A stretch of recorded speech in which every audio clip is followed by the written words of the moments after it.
Oke. Assalamualaikum warahmatullahi wabarakatuh. Waalaikumsalam. Bismillahirrahmanirrahim. Alhamdulillah. Nahmaduhu wa nu'minu bihi wa nasta'inuhu wa natawakkalu alaihi wa na'udzu bihi min syururi anfusina wa min sayyiati a'malina. May yahdihillahu fala mudilla lahu wa may yudlilhu fala hadiya lahu. Allahumma sholli wa sallim wa barik ala habibina wa syafi'ina sayyidina wa maulana Muhammadin sallallahu alaihi wasallam wa ala alihi wa ashabihi wa man tabi'ahum bi amma ba'du. Alhamdulillah, akhirnya kita bisa mulai lagi ngaji filsafat kita setelah libur selama 2 bulan. Ya. Semoga 2 bulan libur itu bagi yang serius belajar filsafat setelah 40-an sekian pertemuan ada breaknya 2 bulan itu bisa mengendap. Mengendap itu bukan kok terus beku dan hilang, tapi mengendap itu berarti sudah integral hikmah-hikmah filsafatnya dalam hidupmu meskipun tidak harus hafal. Jadi ada proses internalisasi. Jadi masuk, wah, entah kemarin dapat apa dari ngaji filsafat, dan itu 2 bulan off itu sudah otomatis jalan sendiri. Kalau ngomong ya sudah otomatis keluar sendiri. Kalau mikir otomatis nggak perlu diawali aku harus mikir filsafat sekarang, enggak. Tapi itu sudah otomatis tenang. Itu berarti sudah integral. Orang Indonesia bilangnya mengendap. Kalau orang Jawa bilangnya apa ya kalau Jawa itu? Pokoknya sudah masuk. Oke. Session semester ini atau mungkin session ini saya tidak tahu, 1 semester mungkin bisa lebih. Saya setelah kemarin berakhir di dunia Islam, saya ingin kita jalan lagi ke barat. Jadi session ini akan penuh dengan cerita filsafat barat, cuma era modern. Jadi kita jelajahi dulu barat yang modern. Jadi sudah filsafat-filsafat awal-awal sudah, filsafat tematik sudah, kemudian kita masuk ke Islam, sekarang kita pindah ke barat. Harusnya ke barat itu tak mulai dari abad pertengahan. Jadi filsafat skolastik dan seterusnya sampai Helenisme. Cuma pikiran-pikiran abad tengah itu agak jelimet dan agak rumit. Perlu energi yang agak ekstra untuk paham Thomas Aquinas, Agustinus dan kawan-kawan. Nah, kita modern aja dulu. Nanti dibalik. Kalau ada waktu kita balik lagi ke abad tengah. Karena setelah modern itu ada posmo. Dan posmo itu salah satu ide dasarnya balik lagi ke tradisi-tradisi lama. Jadi kita akan ngomong tentang modern. Nah, awali dari Big Bang-nya filsafat barat. Big Bang itu apa? Meletiknya filsafat barat.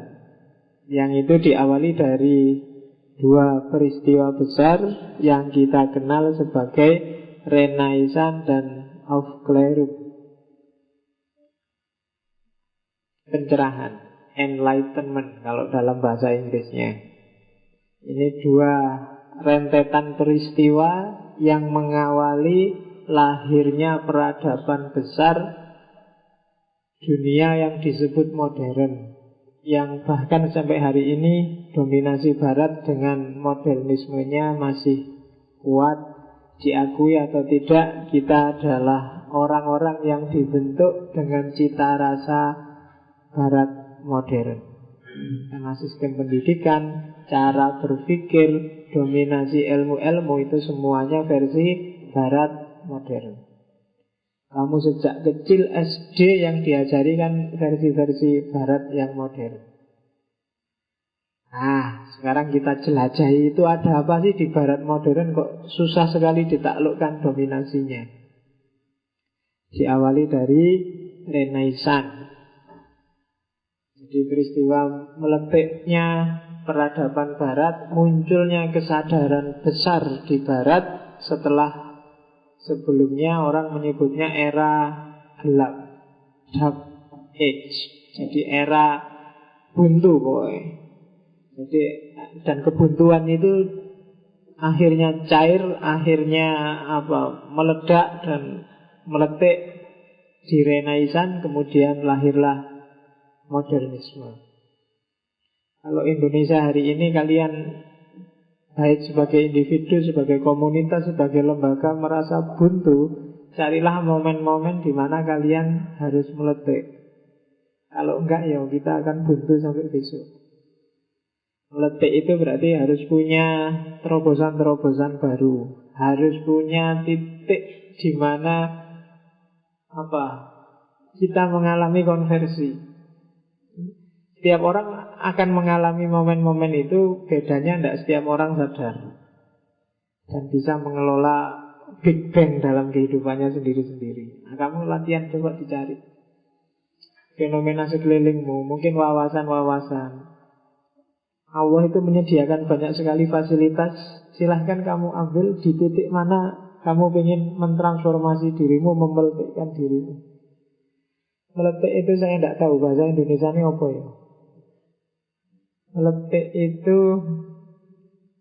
dari terpuruk tiba-tiba shoot. Itu bahasa Jawa, cuma bahasa Indonesia ini susah. Saya susah nyari padanannya bahasa Indonesia itu. Kapan-kapan kalau kita nulis pakai bahasa Indonesia, carilah momen meletik dalam hidup kita itu, ibu. Kita harus sadar juga, nggak sadar, nggak terlalu sadar. Jadi agak semacam ada loncatan. Jadi ada konversi, pembalikan. Nah itu setiap orang harus mencari momen itu untuk dirinya. Dulu saya kuliah filsafat semester 1 sampai lulus itu merasa sarjana S1 filsafat tapi merasa tidak ngerti apa-apa gitu. Meskipun nilai bagus-bagus, tapi merasa kalau seandainya aku diajak ngobrol tentang filsafat merasa tidak berdaya gitu. Tapi kuliah S2 ada beberapa dosen, ada beberapa peristiwa, beberapa momen yang bikin aku oh iya ya mungkin ini intinya filsafat itu. Padahal itu mungkin bukan intinya filsafat, tapi inspirasi dari 1-2 kajian bikin mata terbuka.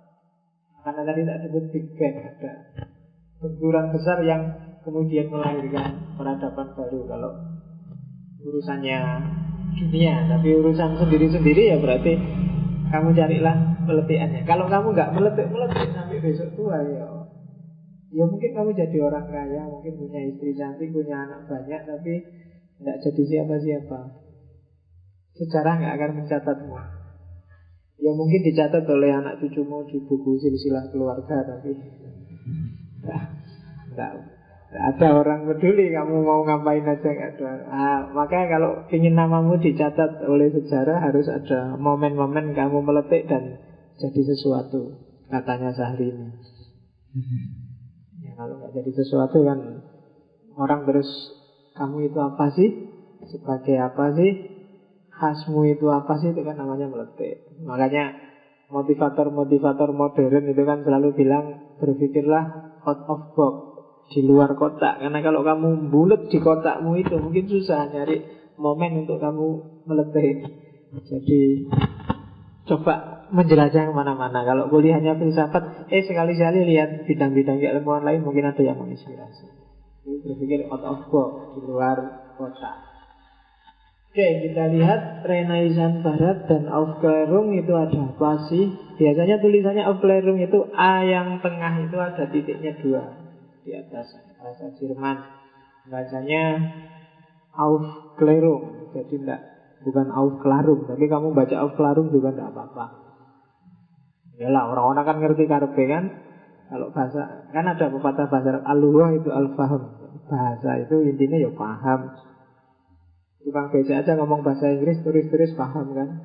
Meskipun kamu yang kuliah kadang-kadang nggak pede, tapi tukang beca itu ngomong sak-sae paham. Luris ya. Dan komunikasi jalan. Dibandingkan kamu yang mahasiswa yang grogi, kalau di dekat itu ris itu, mereka bagi saya lebih punya nyali. Dan bahasa itu paham. Orang Inggris sendiri kalau ngomong kamu uji pakai grammarnya juga, saya nggak jamin mereka bisa jawab. Kayak kamu orang Indonesia ngomong bahasa Indonesia, bahasa Indonesiamu dapat apa? Banyak yang dapat C, banyak yang dapat D malah. Ya kan? Jadi nggak jamin. Jadi yang penting al-lughah al-faham. Bahasa itu yang penting orangnya paham. Oke. Dunia filsafat modern yang akan kita jelajahi di season ini, sekedar wawasan aja. Sejauh yang saya tahu ada 1, 2, 3, 4, 5, 6, 7, 8 titik yang harus kita jelajahi. Yang pertama hari ini, Renaissance. Terus rasionalisme, empirisme, Aufklärung. Jangan salah, Aufklärung itu sekitar 2-3 abad setelah Renaissance. Jadi bukan momen yang sama sebenarnya. Renaissance itu Big Bang-nya, kalau Aufklärung itu matengnya. Idealisme, Immanuel Kant, Hegel dan kawan-kawan. Terus positivisme, Comte, Mill, Spencer, materialisme, Feuerbach, Marx. Eksistensialisme yang awal. Karena eksistensialisme yang belakangan sudah oleh beberapa orang dikategorikan sebagai era postmodern. Jadi filosof yang dianggap transisi dari modern ke postmodern itu biasanya Nietzsche. Cuma Nietzsche kita masukkan aja ke modern. Jadi satu season ke depan, saya tidak tahu ngomong satu season itu nanti berapa kali pertemuan. Pokoknya season ini kita akan ngomong tentang filsafat modern. Ada beberapa yang sudah kita bahas meskipun nggak dalam. Misalnya Descartes, terus siapa lagi ya, Immanuel Kant, Hegel, Marxisme yang bagian materialisme historis sudah, Kierkegaard, Nietzsche, kemarin eksistensialisme juga sudah. Jadi nanti kita jelajahi beberapa pemikiran yang lain. Kalau dari Renaissance mungkin minggu-minggu depan antara lain, kalau saya mungkin kita ambil aja Machiavelli. Kemudian rasionalisme, saya kira Descartes sudah cukup mewakili, tinggal kamu putar aja rekamannya yang dulu. Empirisisme, David Hume kelihatannya sudah. Nanti kita ambil satu lagi aja kalau ada waktu, Thomas Hobbes. Kemudian Enlightenment, Rousseau sudah, cuma ada yang unik, kalau bisa kita Voltaire. Idealisme Kant sama Hegel sudah. Saya tidak tahu perlu ditambah nggak. Kalau perlu nanti tak tambahi Schopenhauer atau Schelling. Itu juga boleh, atau tiga-tiganya kita ngomong pendek-pendek. Positivisme wajib saya omongkan karena di antara modus utamanya modern itu cara berpikir yang positivistik. Materialisme harus saya ulang karena kemarin yang makan baru ngomong materialisme dialektiknya, belum masuk terlalu dalam ke marxismenya. Karena nanti di postmodern ada neo-marxis. Kalau marxismenya nggak mateng, nanti begitu masuk neo-marxis kamu bingung. Syukur-syukur bisa tak tambahi Feuerbach. Eksistensialisme awal nggak perlu karena kalian pasti sudah kemarin. Sebelum Islam kan kita ngomong panjang lebar tentang eksistensialisme. Jadi filsafat modern. Mungkin Rebu ini sama Rebu depan kita belum masuk ke tokoh. Rebu ini kita ngomong Renaissance sama Aufklärung. Rebu depan saya harus ngomong tentang humanisme yang jadi dasar ideologinya orang modern. Humanisme dan modernisme, apa sih humanisme modern itu seperti apa, dan modern sendiri itu seperti apa, saya harus ngomong minggu depan. Kalau hari ini kita ngomong, tadi saya bilang kita ngomong peletiannya dulu, Renaissance. Kenapa sih muncul Renaissance di dunia barat yang sampai hari ini mendominasi cara berpikir kita, yang itu bikin orang timur dalam tanda petik agak minder berhadapan dengan barat.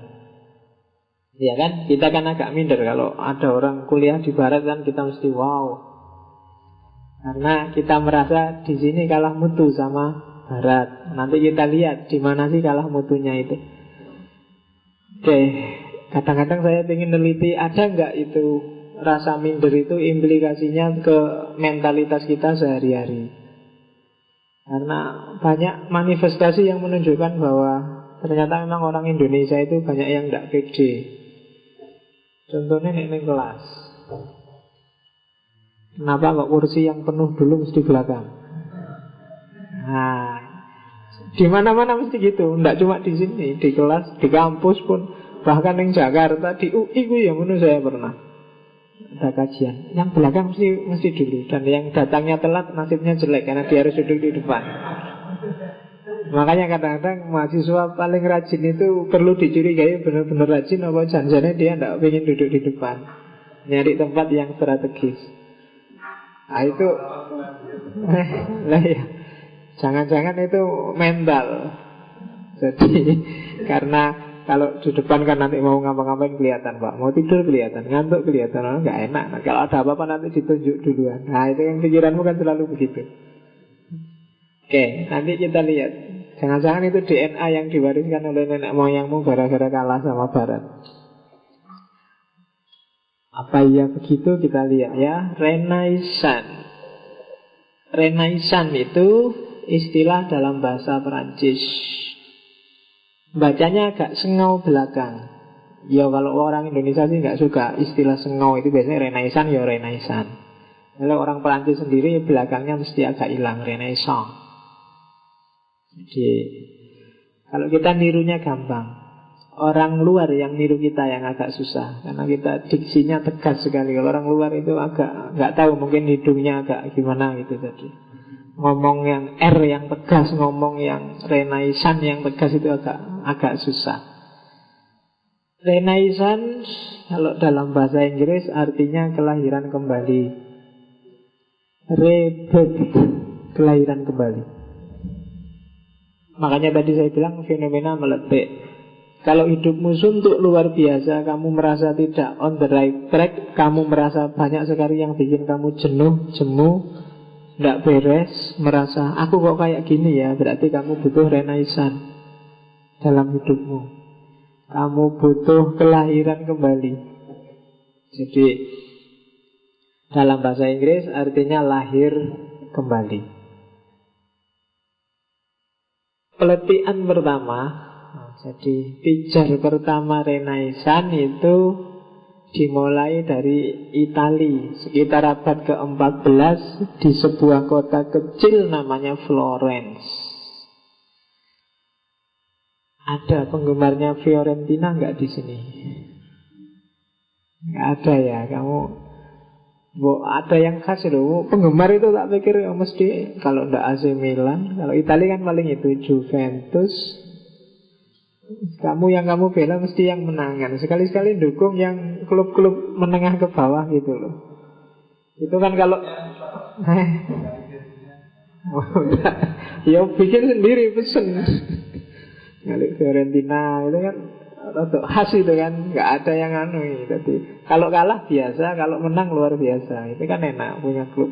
Tapi kalau kamu jagomu Juventus, Milan, Napoli, ya memang klub kaya, pemain-pemainnya bisa beli yang mahal-mahal, ya mesti wae menangan. Itali.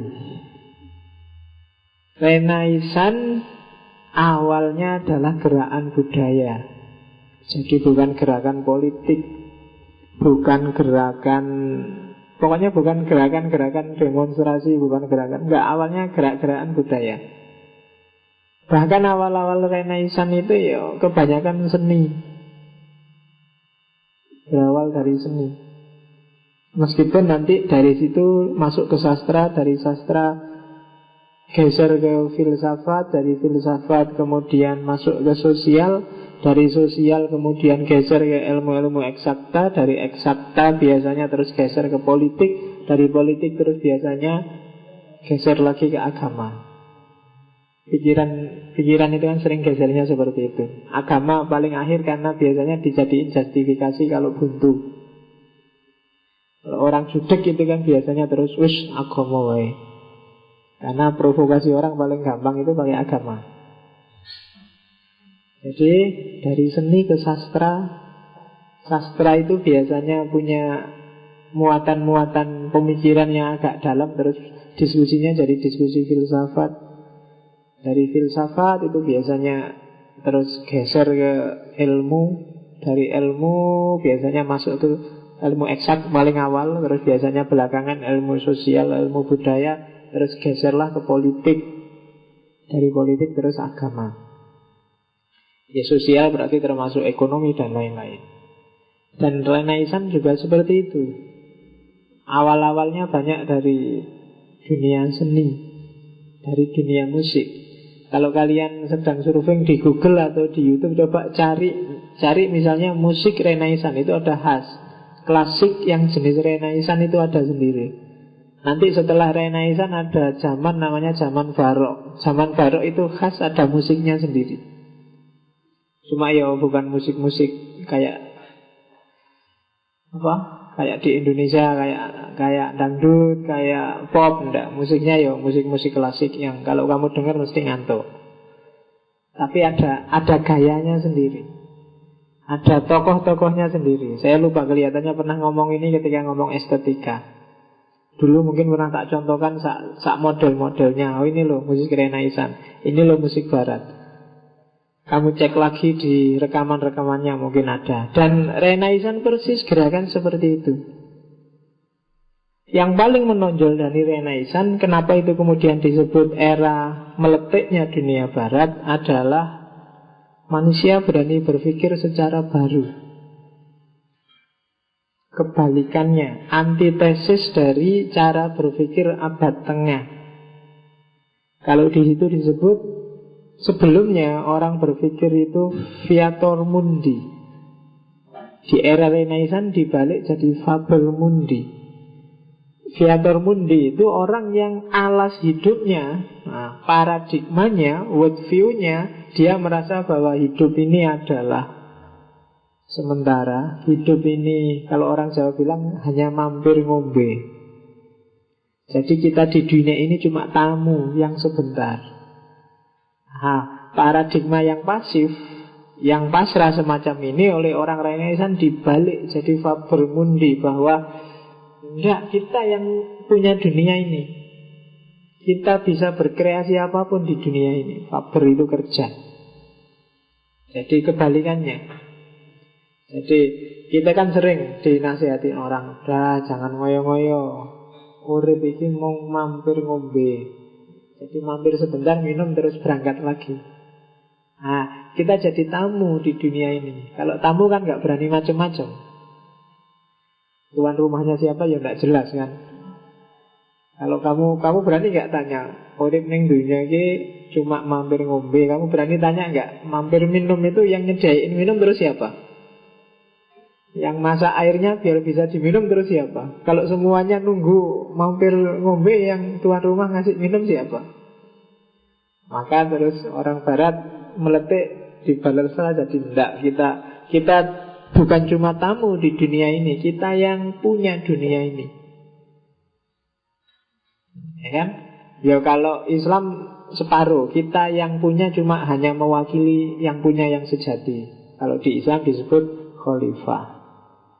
Di khalifah itu kan nama lain, kita sebenarnya yang punya dunia ini. Ayo kita kreasi sesuai dengan kemampuan, kapasitas kita. Meskipun kita tidak pemilik yang sejati, kita cuma dititipi. Boleh dipakai, boleh dinikmati, asal tidak nabrak larangan-larangan dari yang punya yang sejati, kan gitu. Jadi kesadaran baru, peletihan baru. Jadi munculnya paradigma baru di Barat. Dari paradigma pasif yang menganggap kita hanya sekedar mampir di dunia ini, dibalik 180 derajat jadi paradigma yang aktif, bahwa kitalah yang harusnya berkreasi, mengelola dunia ini. Dan ini luar biasa nanti dampaknya dalam hidup. Makanya saya bilang, kalau kalian merasa kok hidupmu monoton, membosankan, jenuh, mau ngapain nggak jelas, nggak ngapa-ngapain juga nggak enak, berarti kamu mengalami kebuntuan. Jangan-jangan paradigma berpikirmu keliru. Nah, baliklah, cari berpikir yang agak alternatif, terus gantilah paradigmamu biar berubah caramu menanggapi realitas. Ngaji ini, kalau agama kan menyebutnya niat. Paradigmamu apa, itu menentukan kamu akan bosan apa enggak, kamu ingin ngaji terus apa enggak, kamu ingin setengah aja apa enggak, kamu merasa cukup dengan rekamannya aja apa enggak. Itu menentukan loh. Jadi paradigma, worldview, alas berpikir itu bagi saya penting. Realitasnya bisa sama, tapi tanggapan yang berbeda bisa berbeda.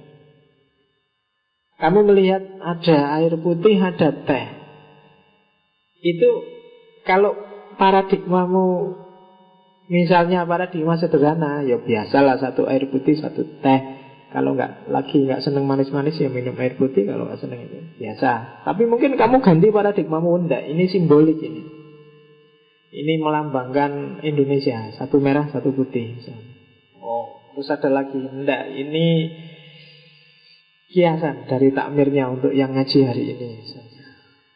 Kalau ngaji jangan tafsir kan, itu paradigma berpikir. Kamu seneng, kamu sedih, kamu nggak enak, itu sebenarnya permainan worldviewmu sendiri melihat realitas. Kamu melihat Jokowi jadi presiden, seneng apa enggak seneng, itu kan tergantung alas berpikirmu apa melihat fenomena pemilihan presiden kemarin. Yang alas berpikirnya nomor 2 ya seneng, yang alas berpikirnya nomor 1 ya sumpek, kan gitu aja. Padahal faktanya cuma seperti itu. Yang satu nanggepinya seneng-seneng luar biasa, yang satu nangis-nangis luar biasa. Ya kan?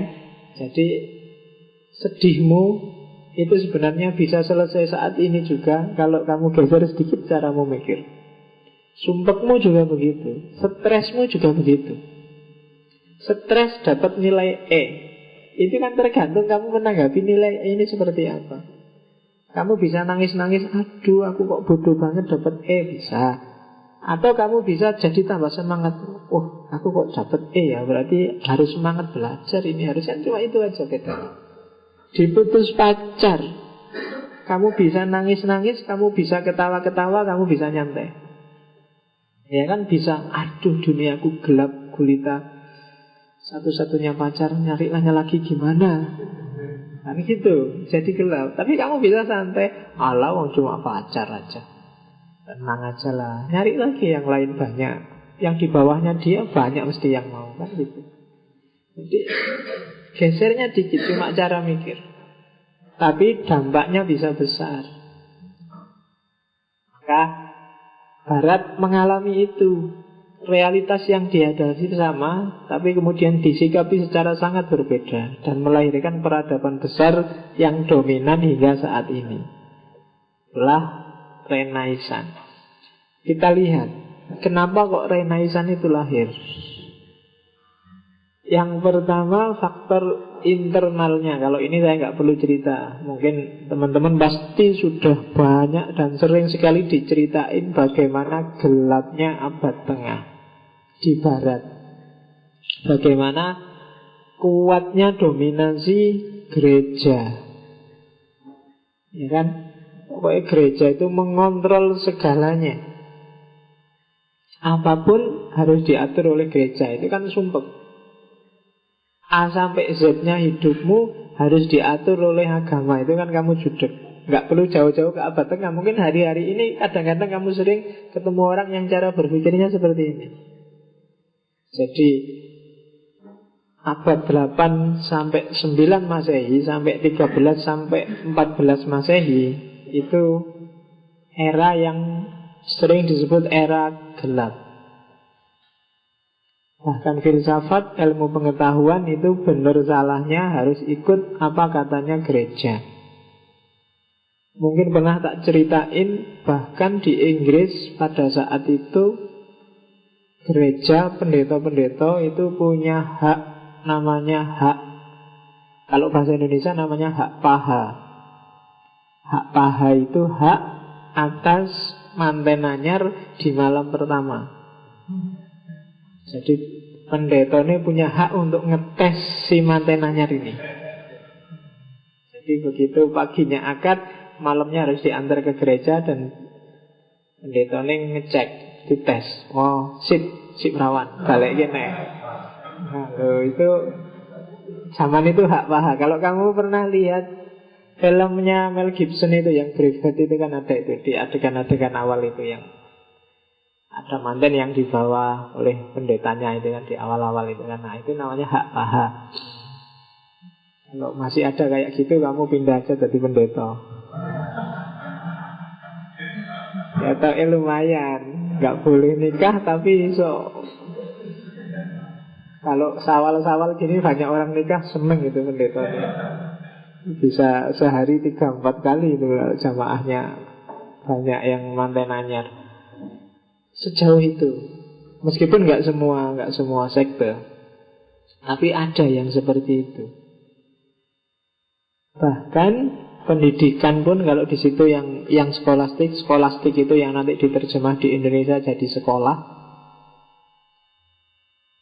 Modelnya juga, isi pelajarannya juga harus menyesuaikan dengan dogmanya gereja. Kurikulumnya juga harus manut dawuhnya gereja, fatwanya gereja.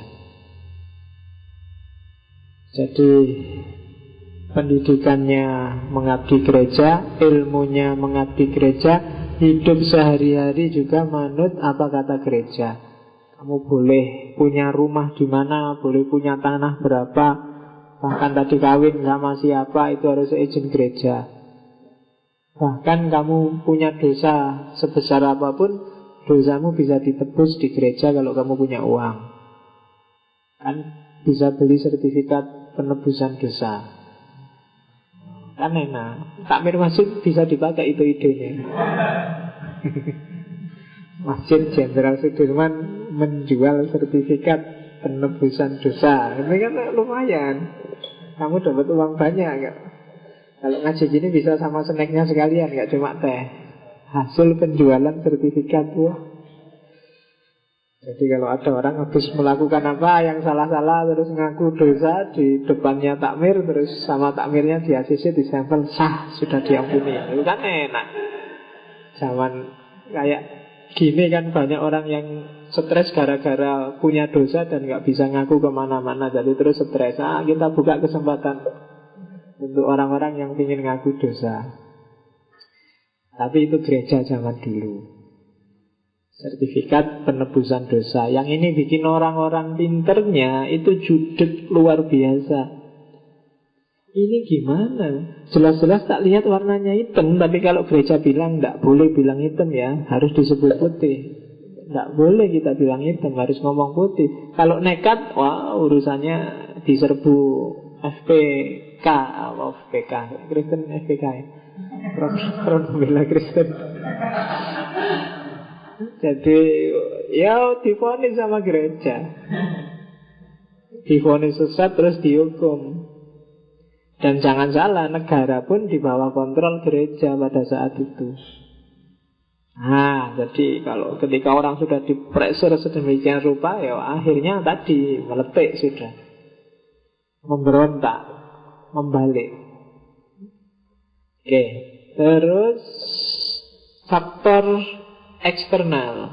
Simpel kalau faktor eksternalnya. Di dalam di pressure luar biasa, terus inspirasi saat itu memang oleh dunia Islam yang sedang jaya-jayanya. Jadi secara umum agak terpesona oleh Islam saat itu.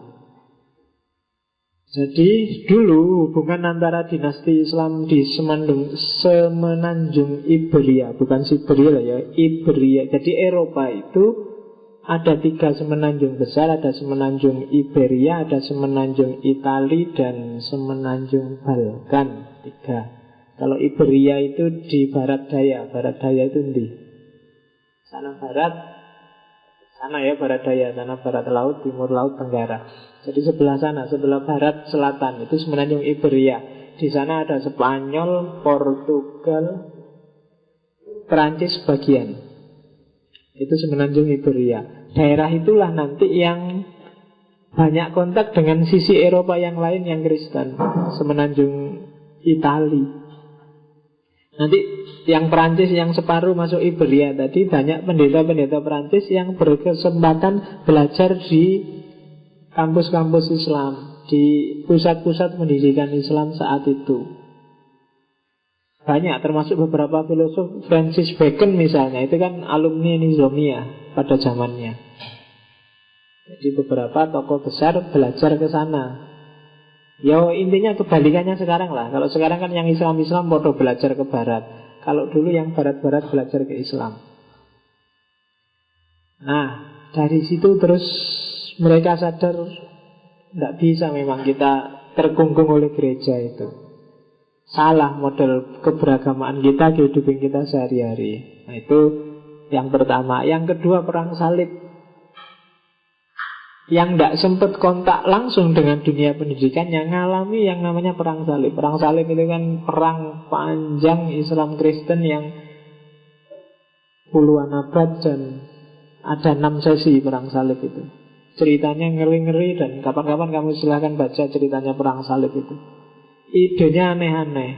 Ada pasukan perang salib itu yang saking, wah ini jangan-jangan kita kalah terus perang ini karena tentaranya banyak dosanya, pasukan kita banyak dosanya. Kalau gitu ayo kita cari tentara yang tidak punya dosa. Akhirnya ada divisi khusus, isinya beberapa batalion yang isinya anak kecil-kecil. Nah dianggapnya anak kecil-kecil itu nggak punya dosa, terus disuruh perang. Ya wallahu a'lam bishawab. Wassalamualaikum. Anak kecil-kecil kok disuruh perang. Banyak cerita-cerita mengenaskan wong namanya perang. Cuma dari perang itu beberapa kalangan di barat terbuka matanya. Oh iya ya, ada peradaban unggul dari sisi ilmu pengetahuan, peradaban Islam saat itu. Kok enggak kayak kita ya? Mereka kok bisa unggul seperti itu, mereka kok bisa jaya. Nah, itu perang salib, faktor eksternal. Yang ketiga, abad 13-14 awal Renaissance itu, sebagaimana di Islam dulu. Islam itu dulu kan jasanya barat juga, cuma bukan barat Eropa Itali, tapi barat Yunani. Penerjemahan besar-besaran bukunya para filosof Yunani, terus Islam meletik. Barat juga begitu. Selama 2 abad itu terjadi juga penerjemahan buku-buku dalam bahasa Arab. Buku-bukunya Ibnu Rus, buku-bukunya Ibnu Sina. Meskipun nanti Ibnu Rus jadi Averroes, Ibnu Sina jadi Avicenna, itu kan hasil terjemahan dari bahasa Arab ke bahasa Latin. Jadi kamu kan heran, kok ada nama aneh-aneh ya, kok enggak? Kan itu memang terjemahannya orang Barat saat itu. Dari Arab ke Latin sepanjang 2 abad. Dari situ mereka semakin sadar lagi pentingnya bebas dari kungkungan gereja. Terus yang keempat, banyak pelarian perang. Ini agak ke belakang lagi, tahun 1435, abad ke-14 ke tengah. Jadi ketika Konstantinopel dikalahkan oleh Turki Utsmani. Mungkin ada yang sudah lihat filmnya. Filmnya juga judulnya 1435 kelihatannya. Ketika Al-Fatih menaklukkan Konstantinopel. Ketika Konstantinopel itu kan dulunya bagian dari Romawi. Jadi Romawi yang sebelah timur. Jadi Romawi Timur itu ibu kotanya Konstantinopel. Konstantinopel itu dulunya namanya Bizantium. Terus oleh Kaisar Romawi namanya Konstantin, diganti namanya jadi Konstantinopel. Terus diganti kemudian juga setelah Konstantinopel namanya juga sempat diganti jadi Istanbul. Istanbul itu sebenarnya bukan bahasa Arab, itu sebenarnya bahasa Yunani. Istanbuli itu artinya kota. Jadi Istanbul. Nanti setelah abad Turki jadi Turki modern, Mustafa Kemal itu namanya dikembalikan lagi ke Istanbul. Jadi kembali ke Istanbul, tidak lagi pakai nama Konstantinopel, yang sekarang kita kenal jadi ibu kotanya Turki itu kan Istanbul. Kalau di Indonesia dulu zaman saya aliyah sanawiyah itu ada Quran kecil yang cuma sak jempol gini, tebelnya segini, dan itu lengkap mulai Al-Baqarah sampai An-Nas, mulai Al-Fatihah sampai An-Nas, itu namanya Quran Istanbul. Itu sebenarnya aslinya dari sana, Istanbul. Kalau baca harus pakai kaca pembesar, cuma pasti jarang dibaca, biasanya dipakai jimat. Ya, Qurannya cuma segini. Saya nggak tahu di Jogja ada nggak ya. Mungkin cari di pesantren biasanya masih ada. Dulu saya punya 2, beli aja. Zaman saya di Jember bisa beli di pasar-pasar, toko-tokonya orang Arab itu pasti ada. Namanya Quran Istanbul. Kamu beli aja, itu buat koleksi nggak apa-apa. Siapa ngerti ampuh bener jadi jimat. Kalau baca harus pakai kaca pembesar itu. Quran Istanbul. Quran Istanbul. Konstantinopel, kota tua yang dulunya namanya Bizantium. Nah, ketika ditaklukkan oleh Turki Utsmani, oleh Islam ini, pendeta-pendetanya, orang-orang pinternya terus melarikan diri ngumpul tadi di kota Florence. Di situ terus karena orang-orang sama-sama pinternya, senasib seperjuangan, ada diskusi-diskusi intensif, ada tukar pikiran, lama-lama muncul kesadaran bersama untuk membangkitkan ilmu pengetahuan. Muncul kesadaran bahwa kalau Barat ingin maju, ya ilmu pengetahuannya harus meningkat. Dari situlah nanti lahir Renaissance, lahir pembalikan besar-besaran paradigma berpikirnya. Jadi kalau ingin berubah, yang harus diawali dulu memang cara berpikir dan sistem ilmu pengetahuannya. Indonesia juga begitu. Kalau masih hanya sibuk dengan ekonominya, tidak akan ada Renaissance. Akan tetap seperti ini. Makanya Jokowi bikin revolusi mental itu kan. Sebenarnya tidak semata-mata mentalnya. Mental nggak akan bisa berubah kalau wawasannya tetap sempit. Wawasannya harus luas. Dan wawasan luas itu berarti ilmu pengetahuan harus berkembang. Maka kunci-kuncinya tetap di Departemen Pendidikan dan Departemen Agama dan Departemen, kalau fisik ya berarti Departemen Kesehatan. 3 departemen yang paling korup di Indonesia: Pendidikan, Agama, dan Kesehatan. Fisiknya korup, otaknya korup, agamanya korup. Dan itulah kita di Indonesia. Maka butuh Renaissance, butuh meletik. Saya tidak tahu kapan kamu meletik itu. Indonesia loh ya. Oke. Kalau digambarkan alur pikirannya sampai lahir Renaissance itu seperti itu.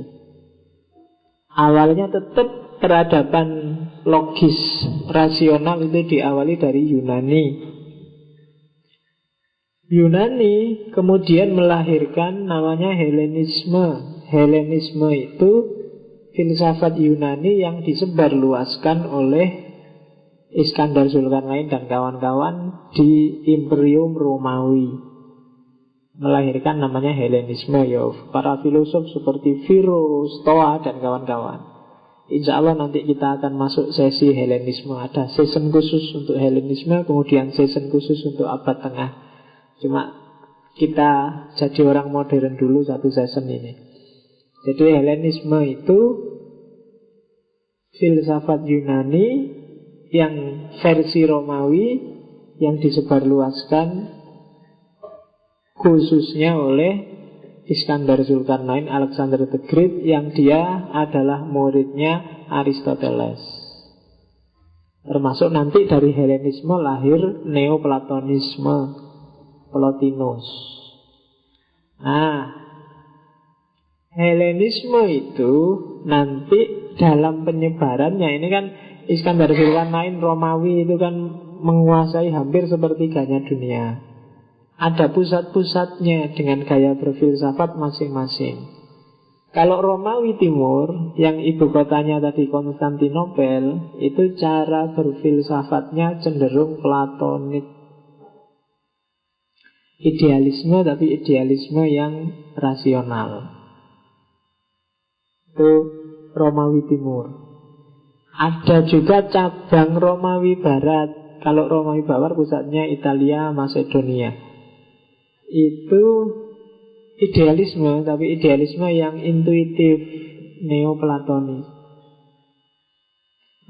Sementara yang Timur Tengah dan Afrika, ya Arab dan Afrika, berarti daerah-daerah situ yang kemarin kita pelajari satu season sebelum Ramadan itu, cara berpikirnya cenderung Aristotelian, Aristoteles. Jadi yang satu mewarisi Aristoteles, yang satu mewarisi platonik yang idealis rasional, yang satu mewarisi yang platonik, yang satu mewarisi neoplatonik yang idealisme intuitif. Yang platonik kalau ditarik-tarik nanti melahirkan rasionalisme. Neoplatonik bisa melahirkan mistisisme, cara berpikir yang cenderung mistik. Dan kalau Aristotelianisme melahirkan sains, cara berpikir yang cenderung rasional. Kenapa Islam jaya saat itu? Karena alhamdulillah dia dapat jatah Aristotelian.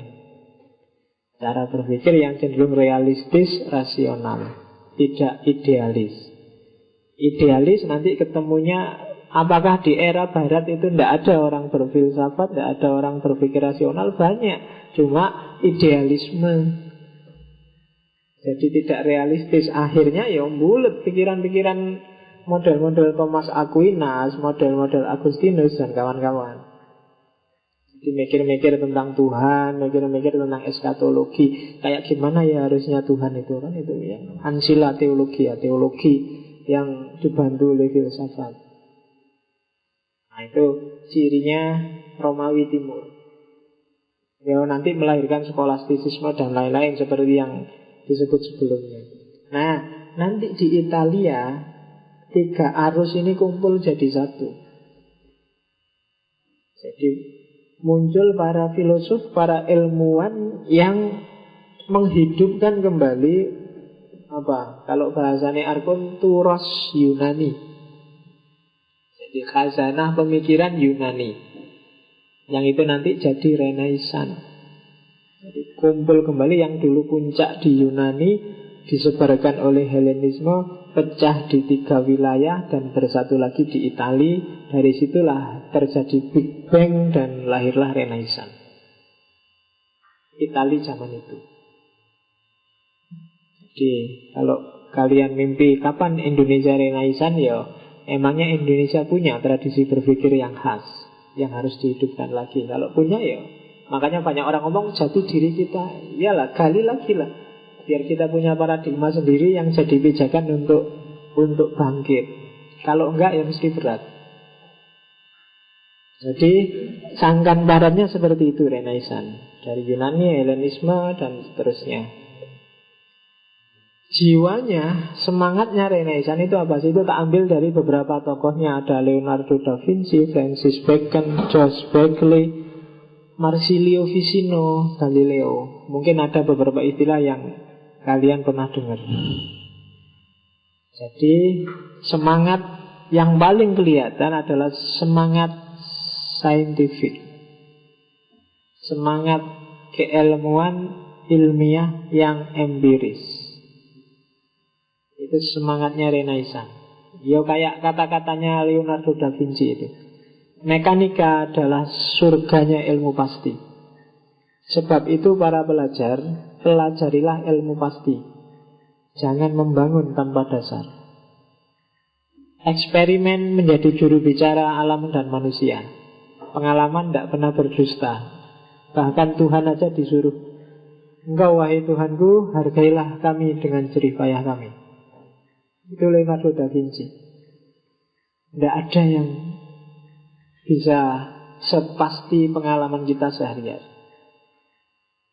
Jadi mekanika, ilmu pasti, itu yang terukur. Ngapain kita menghabiskan energi membahas sesuatu yang tidak jelas? Nah itu semangatnya Renaissance yang jelas kelihatan. Nah, tehnya manis jelas, pasti, terukur, tidak bisa dibantah. Wong aku minum sendiri kan gitu. Kalau tadi sebelum tak minum masih berteori, kita yang manis nggak ya kira-kira, kan masih gitu. Begitu tak minum itu kan pengalaman. Ngerti dewe aku kalau ini manis. Pengalaman nggak pernah berdusta. Itu Lemery dan Vici. Terus Francis Bacon jelas nanti ini diambil oleh Foucault, knowledge is power, meskipun dengan pengertian yang berbeda dengan Foucault. Istilah itu sebenarnya istilah di awal modern dari Francis Bacon. Ada lagi George Berkeley, isi percipi, mengada tidak lain dari mengamati. Hanya pengamatanlah yang ada. Pengamatan berarti pengalaman. Eksis itu berarti kamu harus ngalami. Kalau cuma teori enggak. Kamu harus eksperimen sendiri langsung. Kalau cuma mimpi enggak bisa diukur. Visino, kenalilah dirimu sendiri wahai keturunan ilahi dalam samaran, itu salah. Samaran. Jadi kita itu jangan takut sama Tuhan. Tuhan itu ada dalam kita. Jadi jelimut urusannya karena Tuhan kita letakkan terlalu jauh dari kita, sehingga kita harus mengabdi dan gak mikir apa-apa kecuali menengok ke atas. Kita berpikir tentang diri kita sendiri, itu sama saja sudah dengan bergabung dengan keinginannya Tuhan. Itu visinya. Meskipun nanti karena gereja juga masih sangat kuat, pikiran-pikiran seperti ini nanti jadi apa? Jadi blunder bagi para ilmuwannya yang bikin dia disiksa, dihukum mati oleh gereja dan negara yang dibawa dominasi gereja. Galileo Galilei, buku Alam ditulis dengan bahasa matematika. Kalau dalam Islam namanya sunatullah. Alam ini sudah ada hukumnya sendiri dan sifatnya matematis, pasti. Galileo juga bilang, ukurlah apa yang dapat diukur dan buatlah agar dapat diukur sesuatu yang tidak dapat diukur. Kalau kamu bingung, ini kok abstrak sekali, bikin teorinya biar dia bisa dipahami. Itu namanya yang nggak bisa diukur harus dibuat bisa diukur. Kalau enggak berarti kamu nggak bisa memahami. Kamu nggak akan paham. Harus bisa kamu pahami. Untuk bisa kamu paham, dia harus terukur. Kalau terlalu cair, terlalu gelambiar, terlalu abstrak ya berarti tidak bisa dipahami, tidak bisa diukur. Jadi itu katanya Galileo. Ilmu pasti itu selalu seperti itu. Harus bisa diukur. Kalau nggak bisa diukur ya berarti kamu nggak bisa paham. Kalau kamu nggak bisa paham ya berarti nggak bisa merespon. Atau kalau merespon responnya pasti tidak pas. Jadi semangatnya Renaissance adalah semangat ilmu pasti, semangat sains. Maka tidak heran Renaissance melahirkan banyak sekali tokoh-tokoh ilmuwan. Mungkin filosofnya nggak banyak. Lebih banyak melahirkan ilmuwan-ilmuwan Newton, Copernicus, dan lain-lain. Itu kan semua anak-anaknya Renaissance. Cirinya Renaissance ada 5. Yang pertama empirisme. Karena memang yang paling dipercaya oleh orang Renaissance adalah fakta, kenyataan, realitas yang bisa diakses oleh panca indera. Jadi panca indera adalah ukuran satu-satunya yang tidak mungkin salah atau salahnya paling kecil dibandingkan semua ukuran yang lain. Kamu bisa pakai teori apapun, misalnya untuk mengukur seperti apa teh ini manis atau enggak manis. Tapi kalau ingin eksak, jelas, tinggal kamu minum aja, rasakan sendiri manis apa enggak, itu lebih pas. Itu empirisme. Yang kedua rasionalisme, Descartes dan kawan-kawan. Empirisme, David Hume dan kawan-kawan. Itu pelopor-pelopor awal di era Renaissance. Yang ketiga individualisme. Jadi orang-orang Renaissance melihat setiap manusia, setiap sosok itu unik. punya gaya sendiri-sendiri. Tidak kerumunan. Kerumunan itu kamu tidak dilihat sebagai individu, kamu dilihat sebagai anggota kelompok. Misalnya, wahai jamaah ngaji filsafat, itu kan kelompok. Kamu sebagai individu nggak dihargai. Kalau karakternya, cara berpikir modern, individualisme itu dihargai. Makanya nanti melahirkan namanya humanisme. Setiap orang silahkan mengekspresikan keinginannya sendiri, pemikirannya sendiri, baik versi dia sendiri atau buruk versi dia sendiri. Karena setiap orang unik. Teh ini manis, aku seneng, atau manis aku nggak seneng, dia nggak seneng, itu kan setiap orang punya persepsi sendiri-sendiri. Jadi tidak kerumunan, tapi subjektivitas individu masing-masing orang. Bukan madhab, bukan aliran, bukan kelompok. Jadi empiris, rasional, individual, pembebasan dari kungkungan apapun. Dan yang kelima humanisme. Humanisme kita perdalam minggu depan. Jadi orang barat dari tradisi berpikir skolastik yang selalu eskatologis, melihat sesuatu selalu dari kacamata di luar dirinya. Kacamata kitab suci lah, kacamata Tuhan lah, kacamata gereja, kacamata pendeta, kacamata dan seterusnya. Sekarang dibalik, enggak, kacamatamu sendiri pakai sekarang. Kalau sebelumnya orang takut-takut berpikir sendiri, sekarang berpikirlah sendiri. Kamu adalah pribadi yang unik. Itu Renaissance. Dan ini bikin booming luar biasa. Dan ini yang agak membedakan dari kejayaan era Islam. Kalau di Islam itu pengetahuan, orang-orang pinter itu sifatnya elit. Masyarakat awam umum dipandang sebagai kerumunan. Hanya orang-orang tertentu yang punya fasilitas, yang bisa jadi elit ilmuwan, elit intelektual. Kalau di barat masif. Oke, silakan berkembang sesuai gayamu masing-masing. Itu individualis. Ini resikonya berat, tidak sederhana awalnya loh ya. Kopernikus itu hidupnya susah. Dia nulis risalah tentang peredaran benda-benda langit. Itu buku itu tidak boleh terbit dan baru terbit ketika dia meninggal.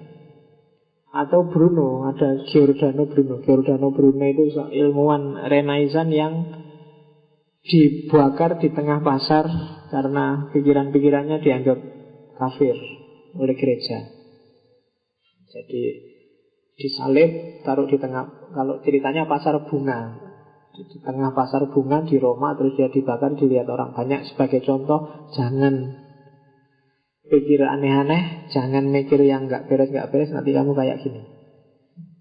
Jadi sementara para humanis Renaissance ingin mengembangkan humanisme, gereja dan negara saat itu mengembangkan anti-humanisme. Mungkin kamu masih ingat cerita-cerita bagaimana tukang sihir, tukang santet zaman itu dikejar-kejar, dibunuh, dibakar.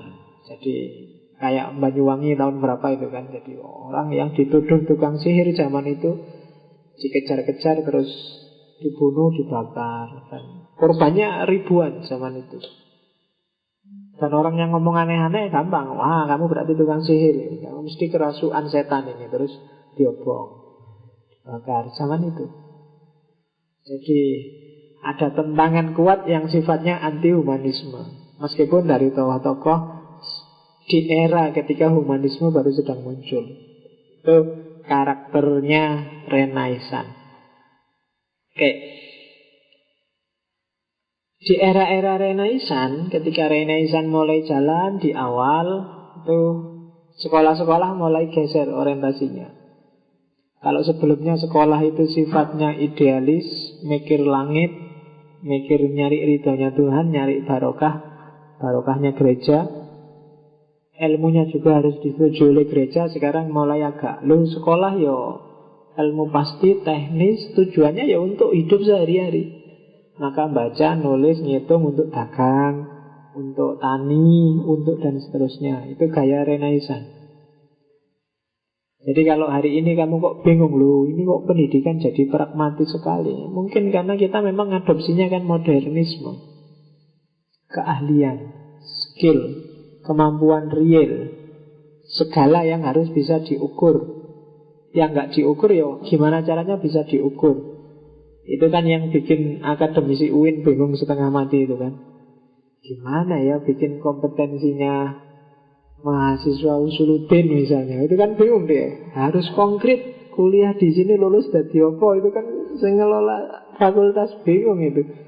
Lulus Usuluddin dadi apa ya? Mau ditulis dadi guru nanti yang tarbiyah marah. Mau ditulis dai yang dakwah marah. Jadi bingung ya Usuluddin karena kualifikasinya, kompetensinya agak abstrak. Kuliah filsafat, terus lulus dari filsafat mau jadi apa? Jadi filosof. Filosof itu ngapain sih? Kan itu terusan, kompetensinya apa? Ya kan? Bingung kan kamu? Yes.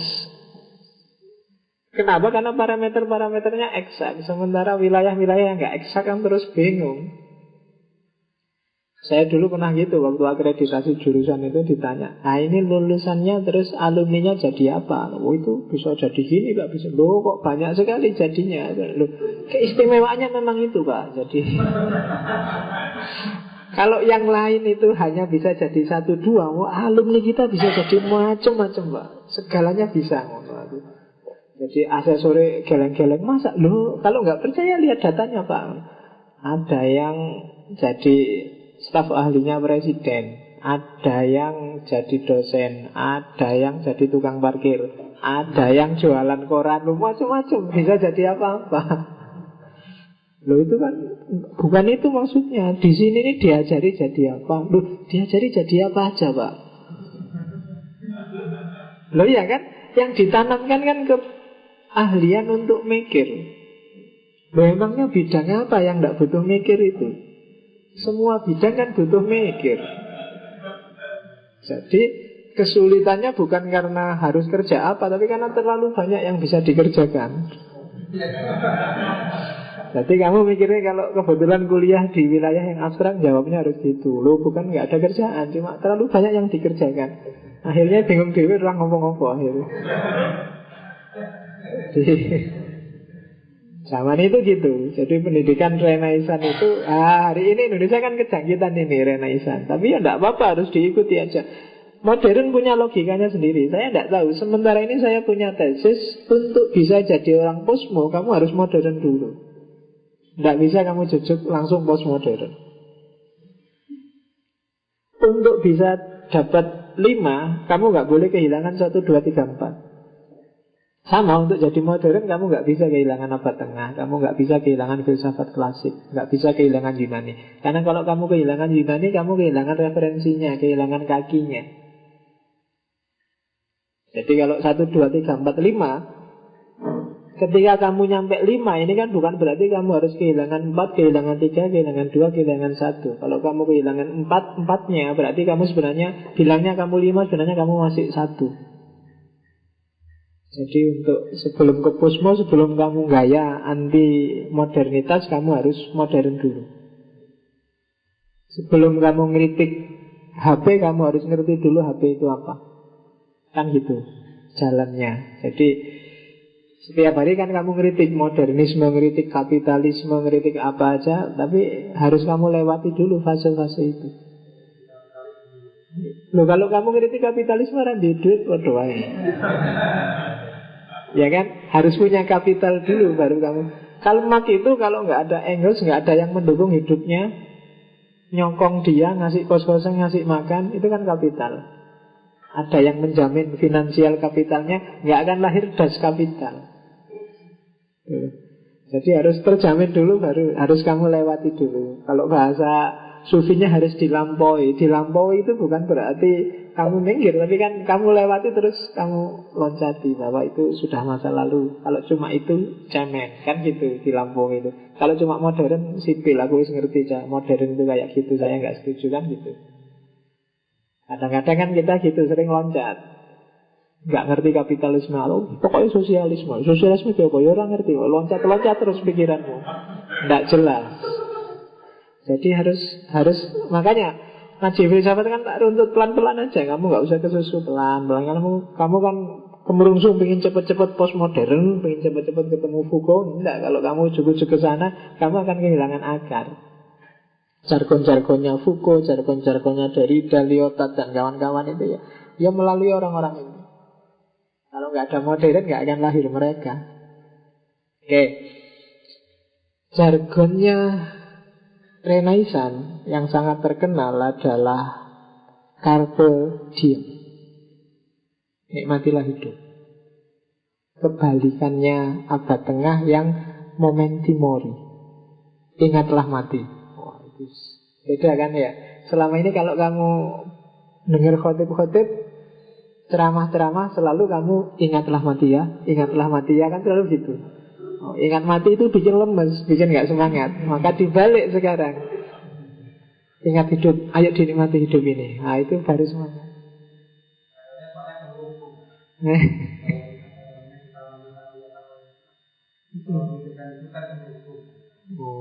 Saking kalai terus, yang penting kita ingat mati aja ya.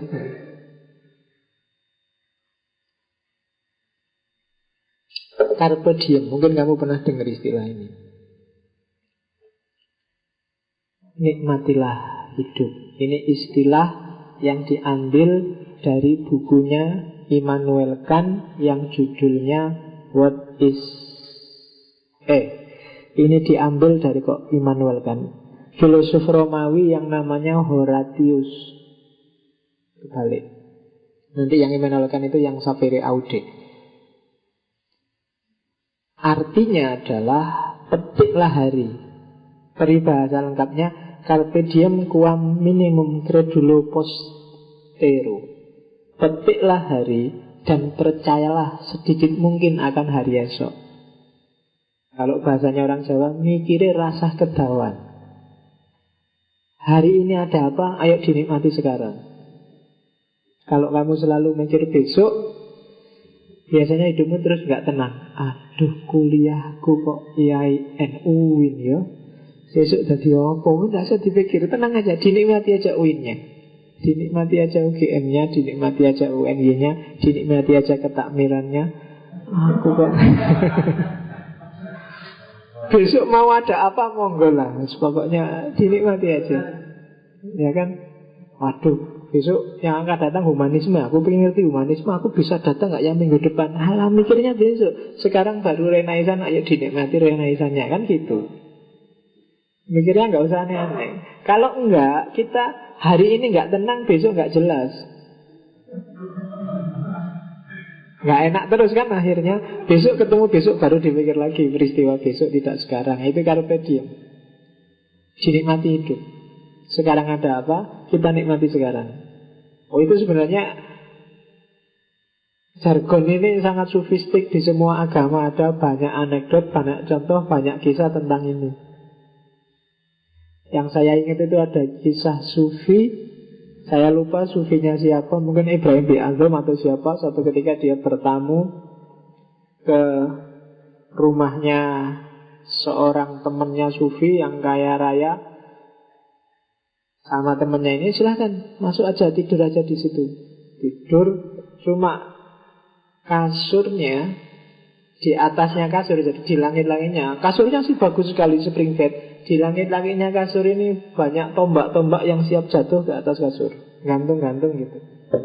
Jadi begitu mau tidur, Ibrahim bin Adham lihat, waduh, nih aku tidur ini jatuh gimana ya? Ya harus hati-hati nih. Nah, jadi semalaman itu dia tidak tidur-tidur mikir ini kalau jatuh gimana. Jadi begitu pagi-pagi dia diketawain sama yang punya rumah. Kamu tinggal menikmati spring bed yang enak aja, kakean mikir. Ya sekarang akhirnya nggak tidur kamu semalam. Kan gitu. Oke, di Cina juga ada cerita kayak gitu kan. Yang ceritanya tahu itu ada orang jadi mau jatuh ke bawah, dia cuma gantung di pohon.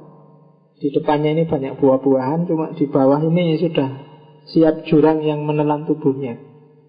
Jadi akhirnya dia Daripada lihat ke bawah, sumpek, stres, sudahlah, dinikmati aja buahnya. Urusan jatuh dipikir nanti waktu jatuh.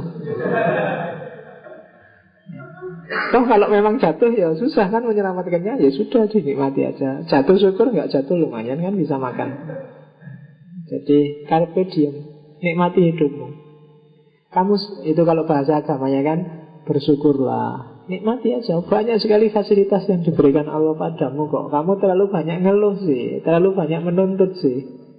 Padahal kamu itu kan enak dalam banyak hal, banyak yang lebih susah sama kamu kok dibandingkan kamu. Kamu ngaji aja dikasih teh, bayar juga enggak. Enak kan, dinikmati aja. Ke kampus, yang lain jalan kaki, kamu punya motor. Yang lain desekan di bus, kamu punya motor, kan enak. Ya kan? Kamu dapat nilai E mengeluh, temenmu nggak cuma dapat E, DO dia. Ya kan? Dinikmati, alhamdulillah cuma E, temenku DO, kan gitu. Masih ada kesempatan, masih belum DO, tenang aja, dinikmati nilai E-nya, kan gitu. Kan tak bilang tadi, hidup itu angle, hidup itu caramu melihat, caramu memikirkan, caramu menanggapi persoalan. Gak ada yang susah, tinggal kamu geser dikit caramu berpikir, selesai, dan nikmat hidupmu. Ya kan? Ke DO pun alhamdulillah DO. Kuliah susah-susah juga mau apa, cuma usuluddin aja ke AS. Sekarang saatnya kerja, kan gitu.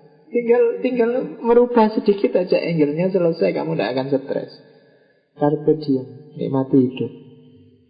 Oke, jadi Renaissance melihat bahwa manusia bukan lagi alatnya Tuhan, tapi dia adalah pusatnya segala peristiwa. Jadi manusia bukan bonekanya Tuhan, tapi dia ciptaan terbaik Tuhan untuk mengelola alam semesta. Itu semangatnya Renaissance. Dari situ nanti lahir namanya humanisme, yang akan kita bahas minggu depan. Humanisme dan modernisme. Jadi humanisme ketika manusialah sebagai satu-satunya ukuran. Karena sebelumnya mengukur apa-apa tidak manusianya. Jadi menjudge manusia tidak dengan ukuran manusia. Itu yang terus jadi sumber persoalan. Dari situ nanti lahir humanisme. Kita perdalam itu minggu depan. Point of achievement, temuan-temuan monumental dari Renaissance itu mungkin sudah pernah tak ceritakan. Paling enggak ada 3 di barat saat itu. Yang pertama kompas, yang kedua senjata api, yang ketiga percetakan. Ini nanti bagi yang kritis melahirkan ambiguitasnya modernisme. Dari humanisme, tapi nanti yang lahir justru anti-humanisme. Misalnya kompas. Kompas itu kan temuan yang luar biasa, yang dimanfaatkan oleh Barat untuk menjelajah, melakukan penjelajahan laut kemana-mana. Dari penjelajahan itu kemudian dia menaklukkan kemana-mana, antara lain dengan bekal senjata api. Senjata api itu kan monumental. Sebelum ada senjata api paling kamu kan cuma punya bambu runcing, punya pedang, itu kan harus ketemu dulu baru bisa pukul-pukulan. Dengan adanya senjata api, kamu masih di sana sudah bisa ditembak. Jadi ini monumental. Ini sebenarnya kuncinya kenapa Barat kemudian bisa dominan menjelajah dan menjajah kemana-mana. Temuan kompas, temuan senjata api. Ya kalau zaman dulu perang Mojopahit melawan Cina, melawan Kubilai kan, melawan Singosari itu kan perangnya gerutuk-gerutuk jadi satu bareng-bareng gitu kan. Kalau Belanda datang, Eropa datang, ya gampang, jarak jauh tinggal segini tembaki satu, sudah selesai. Kamu punya jurus apa, punya aji-aji apa, nggak peduli amat, dari jauh tinggal senjata api. Kamu latihan silat pagar Musa, kamu latihan silat tapak suci, punya jurus macam-macam, tinggal bawa pistol satu aja. Kamu nggak perlu kursus silat bertahun-tahun, tinggal selesai. Kamu capek-capek latihan lari muter lapangan jungkir balik, selesai. Perang misalnya ya kan, kamu punyanya cuma pedang, cuma bambu runcing. Ya kalau diceritain memang enak, heroik, tapi kan kalah. Loh iya kan? Kamu cerita berapi-api, kita melawan Inggris hanya dengan bambu runcing. Iya, kita melawan, tapi kan akhirnya kalah sama Inggris, kalah sama Belanda. Itu monumentalnya Barat saat itu. Diakui atau tidak, tetap kita kalah. Yang ketiga percetaan, mesin cetak. Mesin cetak itu yang bikin cerdasnya orang Barat itu merata. Meletiknya orang Barat itu tidak dialami oleh satu dua tokoh. Bandingkan sama Islam. Islam itu karena zaman itu belum ada mesin cetak, ditulis tangan kan. Kitab-kitab itu karena ditulis tangan, edisinya terbatas, hanya orang-orang tertentu yang pegang tulisannya Ibnu Sina, yang pegang tulisannya Ibnu Rus. Tapi begitu Barat punya percetakan, ilmu apapun bisa digandakan sak kapoke, siapa aja silahkan baca, nggak harus ketemu ulamanya, nggak harus ketemu kiainya. Kalau di Islam kan susah, satu hadis saja bisa perjalanan berbulan-bulan hanya dapat satu hadis. Itu kan ya barokah sih, cuma tidak efektif untuk penyebaran keilmuannya. Dan Barat mengatasi itu dengan percetakan. Makanya disebut point of achievement, temuan-temuan monumental. Yang paling terkenal 3 itu: kompas, senjata api, dan percetakan. Makanya jangan disepelekan kekuatan tulisan, kekuatan percetakan. Yang kompas sama senjata api itu bagi saya agak ambigu, karena semangatnya humanisme tapi lahirnya sebenarnya anti-humanisme, karena jadi penjajahan, jadi perampasan, pendudukan. Tapi yang jelas sejak itu Barat dominan. Jasanya Renaissance, orang jadi mandiri, bebas, merdeka. Ilmu pengetahuan, teknologi, seni, budaya berkembang. Dominasi gereja runtuh. Dikotomi borjuis proletal mulai tipis, yang ada kelas penguasa dan yang dikuasai.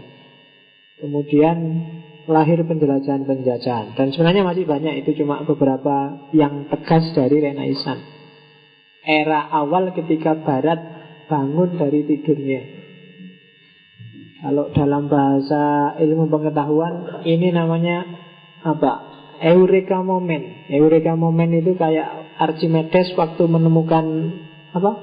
Hukum Archimedes itu waktu dia mandi, baknya diisi air, terus dia nyemplung, air yang keluar sejumlah berat badannya, terus lahir hukum Archimedes. Saat itu dia bilang Eureka. Eureka itu apa ya bahasa Indonesia ini? Apa ya? Pokoknya begitu ketemu, kalau kamu ketemu sesuatu terus, ini dia, Eureka.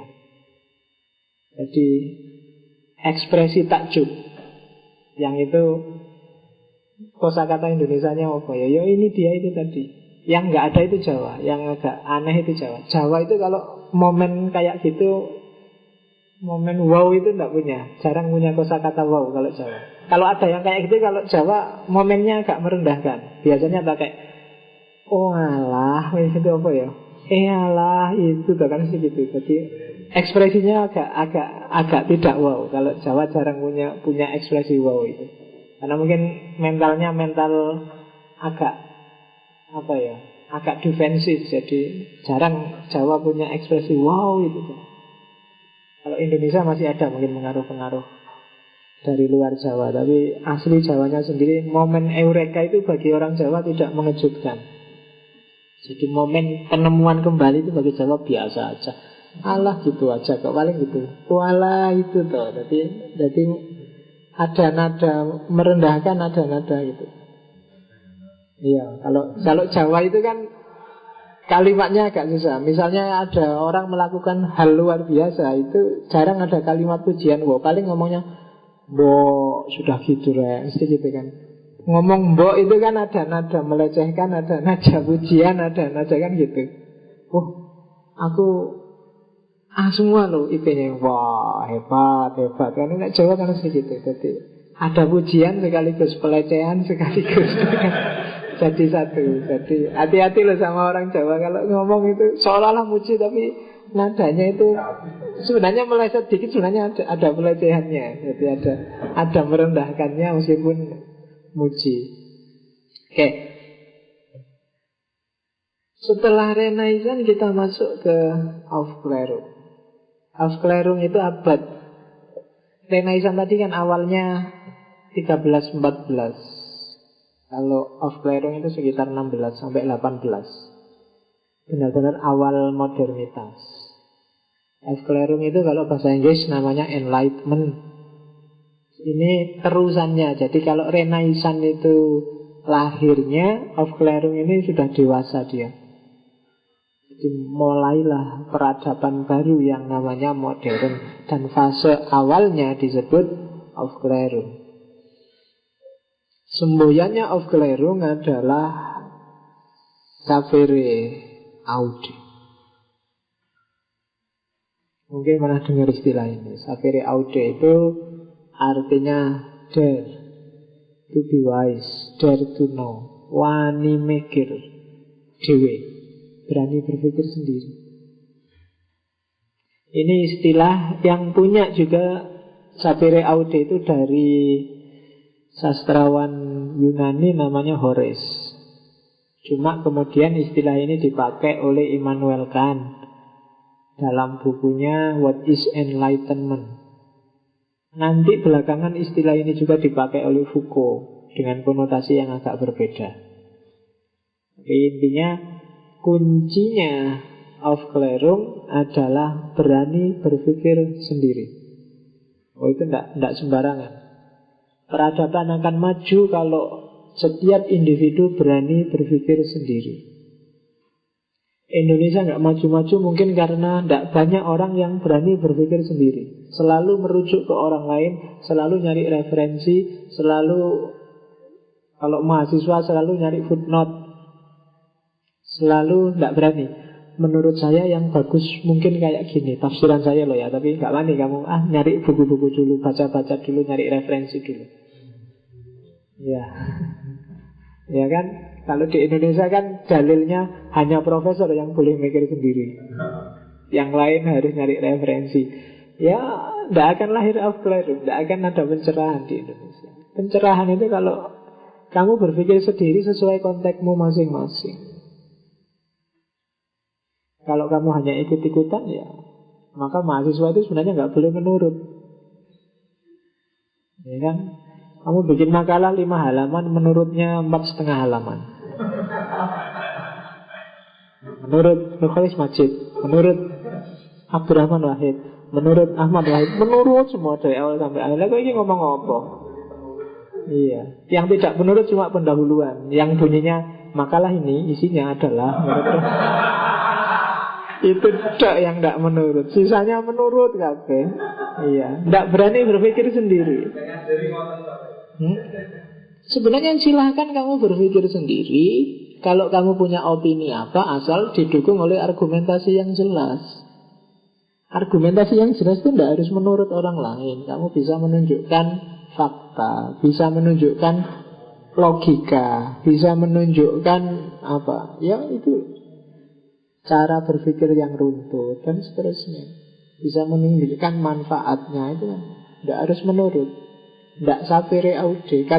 Kalau kamu menurut terus, nggak akan lahir temuan baru, nggak akan ada inovasi. Wong kamu manutan.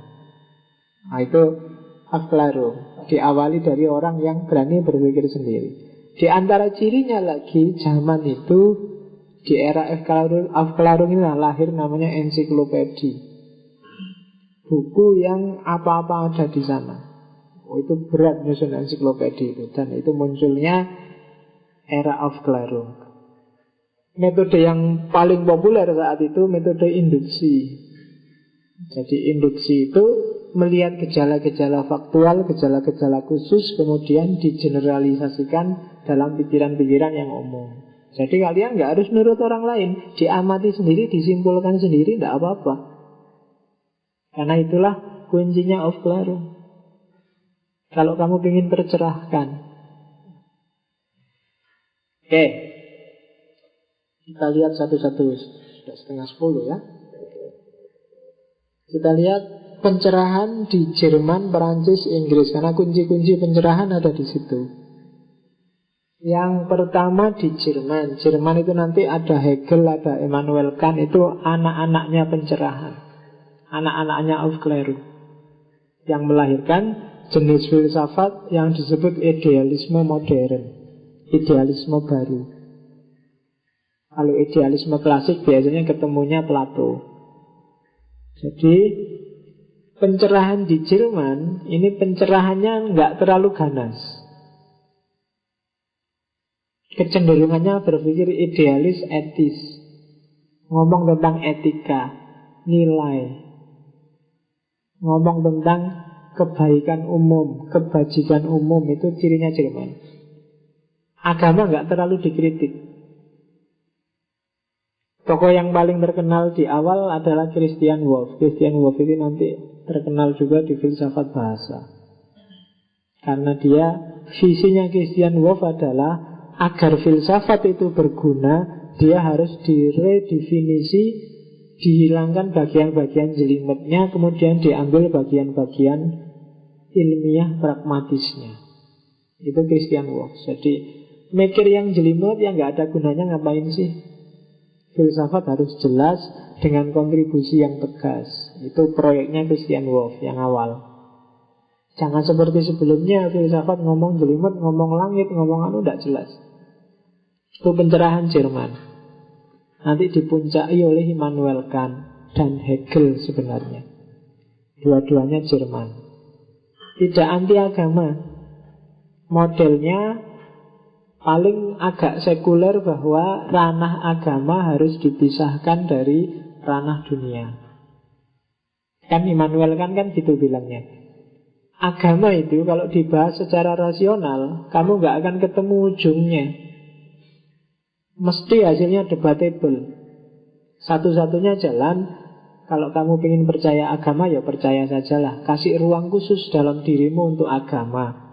Itu Immanuel Kant, yang jadi ciri pencerahan di Jerman.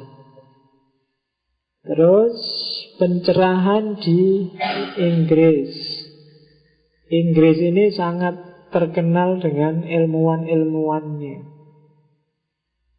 karena memang basisnya empirisisme. Karena biasanya kalau orang ngomong filsafat kontinental kan sering-sering identifikasinya gitu. Kalau Jerman itu idealisme, kalau Inggris itu empirisme, Perancis rasionalisme, kalau Amerika itu pragmatisme, kalau Indonesia apa? Erotisme, senengannya. Karena Indonesia adalah pengakses situs porno terbesar. Kan gitu hasil penelitiannya. Mikirnya mak erot terus.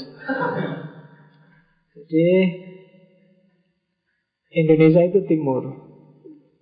Logikanya harusnya itu komposisi DNA dan cara berpikirnya agak beda dengan barat. Nanti kalau ada waktu kita ngomong timur. Selama ini kita susah sekali mengejar barat, karena kita mengejar barat dengan senjatanya orang barat.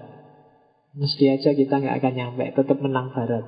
Untuk bisa menandingi barat, kita harus bawa senjata yang tidak barat, ya senjata kita sendiri yang sesuai dengan komposisi DNA dan struktur geografis Indonesia. Senjata itu bukan cuma pedang dan tapi cara berpikir dan perilaku. Kalau masih versi barat, kita akan tetap kalah sama barat. Tapi itu masih lama kita nyampe ke situ, sementara kita belajar dulu orang modern. Inggris akan melahirkan revolusi industri. Inspirasi dari empirisme, David Hume dan lain-lain itu nanti kan dari situ terus sains berkembang, muncul mesin-mesin, muncul alat-alat baru dan booming industri. Nanti mulai muncul penyakit-penyakit sosial termasuk kapitalisme seperti yang dikritik oleh Marx. Tapi itu diawali dari Inggris. Britania Raya zaman itu menyebutnya. Kemudian menyebar ke Eropa Barat, sampai Amerika, terus sampai Jepang hari ini. Itu kan revolusi industri. Dulu awal-awal yang paling kelihatan revolusi industri di Inggris itu untuk pabrik tekstil. Kelihatan sekali karena sebelumnya tekstil itu orang bikin baju, orang bikin pakaian itu tenaganya tenaga manusia.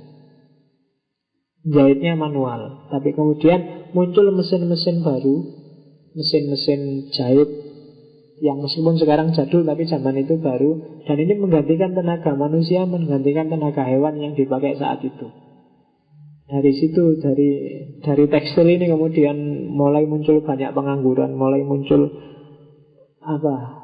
manufaktur. Manufaktur itu pengelolaan bisnis yang tidak kayak dulu di era pertanian. Jadi orang mulai mikir model pabrik yang tenaganya nggak semua manusia tapi pakai mesin. Sehingga saat itu ceritanya di Inggris, orang itu pendapatannya melonjak drastis. Jadi pendapatan per kapita masyarakat kota-kota di Inggris itu zaman itu melonjak, dalam waktu setahun bisa melonjak 6 kali lipat dari sebelumnya. Lonjakan ini kemudian memunculkan orang-orang desa pingin ke kota semua, ingin kerja di pabrik, ingin dapat lonjakan itu. Terus akhirnya terjadi urbanisasi besar-besaran. Mulai muncul penyakit-penyakit sosial. Nanti digambarkan oleh Marx dengan sangat detail peristiwa itu. Dampak dari revolusi industri.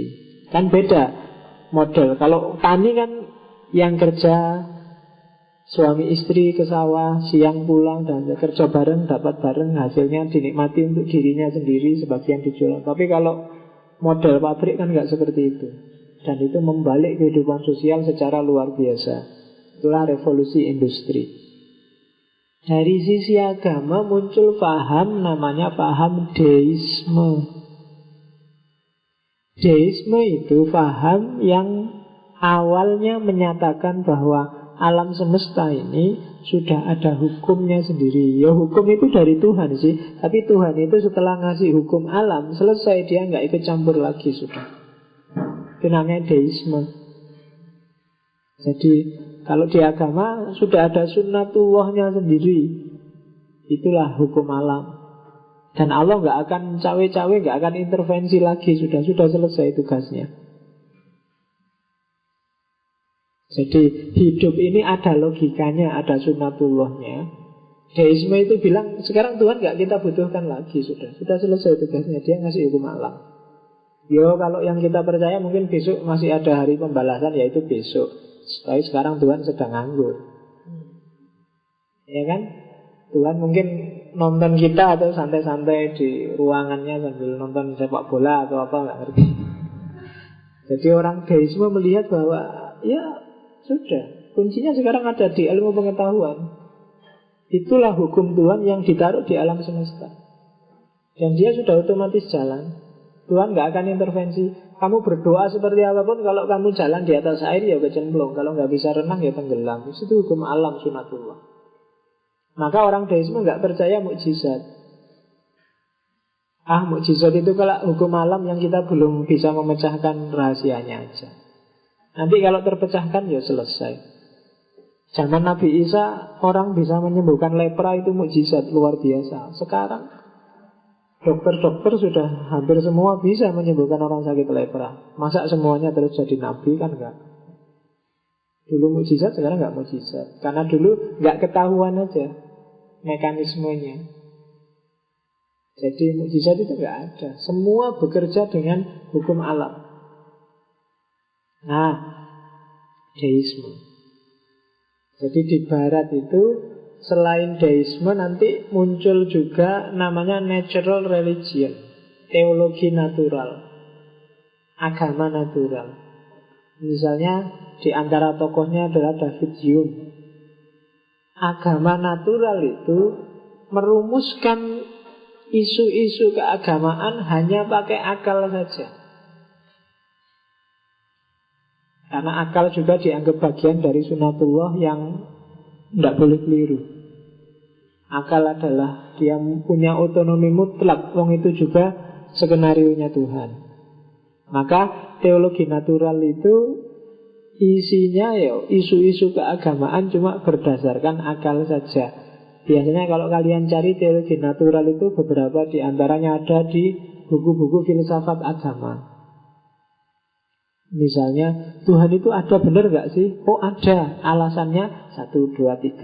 Alasannya sebab pertama. Alasannya misalnya pengalaman keagamaan. Alasannya itu kan semua pakai akal. Tidak pakai wahyu. Kalau kalian kan, Tuhan itu ada nggak sih? Oh ada, alasannya disebutkan dalam surat Al-Ikhlas dan surat Al-Baqarah ayat sekian. Itu kan pakai wahyu. Oh itu katanya kiai saya dulu. Oh itu katanya ustadzku dulu. Nah itu namanya bukan natural religion. Kalau natural religion itu pakai akal saja. Nanti Immanuel kan juga nulis buku yang judulnya Religion Within the Limit of Reason Alone. Agama dalam batas-batas akal saja. Agama akal, agama natural, agama alami. Oh, itu isunya panjang lebar dan termasuk yang ditulis oleh Ibnu Rus, Thomas Aquinas. Itu beberapa di antara jenisnya adalah teologi natural. Misalnya besok manusia dibangkitkan jasmaninya saja apa jasmani sama rohaninya. Nah itu kan biasanya kan kalau teologi yang biasa ya kamu cari ayatnya sesuai ayat berapa. Tapi kalau teologi natural dipikir, oh enggak, besok yang bangkit itu rohaninya saja, jasmaninya enggak. Itu kan Ibnu Rus yang dibantah dan dikafirkan oleh Ghazali. Katanya Ibnu Rus, ya tetap rohaninya saja. Wong jasadnya itu sudah hancur kok. Kalau nggak percaya, bongkaran kuburannya. Jasadnya kan hancur, tinggal tulang belulangnya saja. Berarti yang bangkit rohnya saja. Nanti ada yang mata lagi, ya enggak lah, nanti kan dibangkitkan dikasih jasad yang baru. Katanya Ibnu Rus, ya enggak boleh dong. Yang melakukan dosa, yang salah kan jasad yang lama. Sekarang yang disiksa, yang dikasih reward kok jasad yang baru. Allah nggak adil, harus jasad. Kan? Lo itu pakai akal saja, within the limit of reason alone. Tuhan itu maha kuasa dan maha tahu nggak? Ya. Manusia itu sudah ditentukan nggak nasibnya? Dari sekarang enggak, manusia itu bebas dia melakukan apa aja. Loh, kalau manusia itu bebas melakukan apa aja, berarti Tuhan tidak maha tahu dong. Kalau Tuhan maha tahu, berarti Tuhan tahu kan masa depan kayak gimana. Kalau masa depan kayak gimana, berarti sudah ditentukan masa depan itu kayak gimana. Kalau sudah ditentukan, berarti manusia nggak bebas. Sudah ada skenario-nya. Oh, berarti Tuhan alternatifnya manusia nggak bebas atau Tuhan tidak maha tahu. Nah, itu kan bingung terus sana. Itu teologi natural. Atau kontradiksi dalam sifat-sifatnya Tuhan. Misalnya, Tuhan bisa nggak? Ilustrasinya Ibnu Rus, tak kasih contoh yang gampang. Tuhan bisa nggak menciptakan sesuatu, misalnya benang yang ruwet, yang sangat ruwet, sampai Tuhan sendiri akhirnya nggak bisa ngurui benang itu. Itu kan kontradiksi sifat-sifat Tuhan. Atau sifat apa lagi yang teologi natural itu? Pengetahuan Tuhan tentang pengalaman. Kan banyak pengetahuan itu, persisnya pengetahuan itu hanya diketahui setelah mengalami. Misalnya, saya tahu rasanya perut mules. Aku tahu karena aku pernah mules. Mules itu ternyata kayak gini ya. Oh, paham aku sekarang. Ini pengetahuan mules ini gak bisa kamu cari di buku-buku. Dijelaskan seperti apapun gak bisa. Harus kamu alami sendiri mules baru kamu ngerti. Oh, kayak gini ya mules itu. Ah, sekarang pertanyaannya, Tuhan tahu gak tentang mules? Itu kan jawabannya susah. Kalau Tuhan tahu, berarti Tuhan pernah mules. Ya enggak dong. Kalau enggak pernah mules, enggak bisa ngerti persis seperti itu. Terus kamu bilang, loh enggak, ya Tuhan tahu meskipun enggak ngalami. Enggak bisa, ya harus ngalami. Ya Tuhan punya jalan sendiri. Oh, berarti bukan mules. Kalau jalan sendiri, dia harus kayak gini mules. Ah, itu kan bisa. Ah, itu teologi natural. Cuma panjang. Saya tidak tahu kamu nanti, mungkin kalau ngaji filsafat ini panjang, kita akan ketemu sesi-sesi seperti itu. Apa solusi-solusinya, tawaran-tawarannya. Kalau Ibnu Rus nulis kayak gitu-gitu bisa segini kitabnya. Cuma tidak usah dijujuk ke sana, karena kalau tiba-tiba saya ngomong itu nanti jadinya kamu kayak mahasiswa Sunan Ampel itu. Iya. Belum waktunya, harus pelan-pelan. Karena kalau tidak mateng mesti kok kamu, karena cenderungnya mahasiswa itu gaya, ngerti sidik-sidik ingin gaya. Itu membahayakan itu. Harus pelan-pelan sampai kamu mateng, baru kamu ngapain aja boleh. Oke, jadi pengaruhnya of Klarung kalau dalam agama, kalau di barat, Selain deisme melahirkan juga namanya agnostisisme.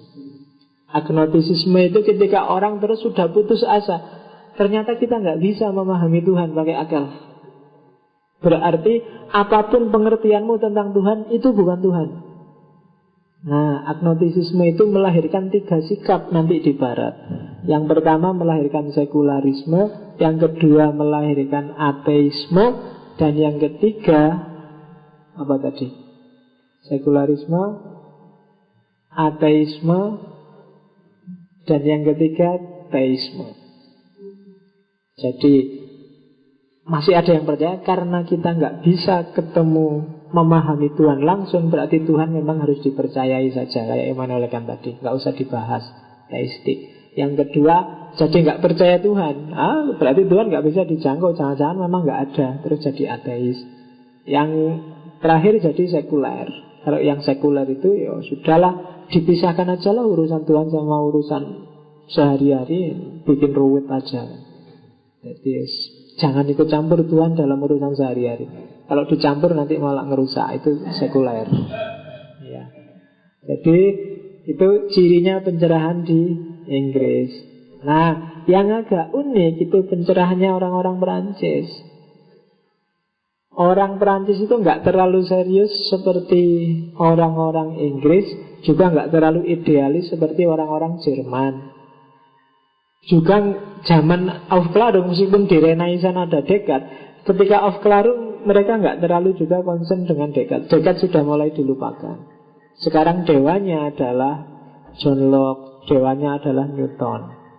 Uniknya di Perancis, filsafat kemudian jadi budaya populer dalam bahasa hari ini. Jadi filsafat jadi masif, maka pencerahannya lebih merata. Makanya jangan heran kemudian muncul gerakan besar-besaran yang kemudian dikenal sebagai revolusi Perancis. Orang banyak yang sadar, semakin banyak orang yang sadar. Meskipun resikonya ketika filsafat itu jadi populer biasanya kehilangan kedalamannya. Dia jadi tren. Kalau tren itu kan lebih menonjol tampilannya dibandingkan isinya. Nah, itu yang terjadi di Perancis. Tapi Perancis beruntung ketika filsafat jadi konsumsi publik, lama-lama terjadi pencerahan yang agak massal. Sehingga kemudian ada perubahan-perubahan drastis di Perancis. Dan yang paling populer kalian kenal adalah revolusi Perancis. Gerakan menjatuhkan monarki, kemudian melahirkan banyak tokoh Rousseau dan kawan-kawan. Dulu mungkin sudah agak tak ceritakan di Rousseau apa yang terjadi dengan revolusi Perancis. Agama juga diserang dengan keras, dengan deisme. Pokoknya revolusi, orang tercerahkan banyak sekali di Perancis. Puncaknya adalah filosof yang unik, Voltaire. Voltaire ini pikiran-pikirannya khas, unik, cuma jarang dibahas karena agak meloncat-loncat, kadang-kadang gak jelas, kadang-kadang sakarepe dhewe. Tapi unik. Nanti kita akan bahas Voltaire pada saatnya. Oke, itu Renaissance dan Aufklärung di Barat. Big Bang yang namanya Renaissance dan Aufklärung inilah nanti yang melahirkan peradaban besar yang kita kenal kemudian dengan nama modern. Minggu depan akan kita lebih tegaskan lagi apa itu modern dengan ciri besarnya yaitu humanisme. Seperti apa sih modern itu, cirinya apa, karakter berpikirnya seperti apa.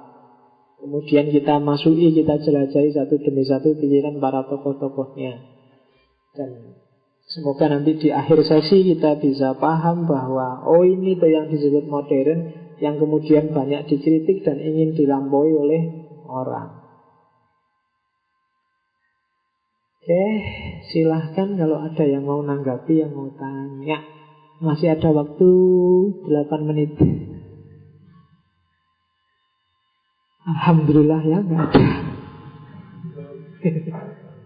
Iya, terus kita pelan-pelan dinikmati aja ngaji filsafatnya. Nikmati hari ini dan beralihlah berpikir, kan gitu.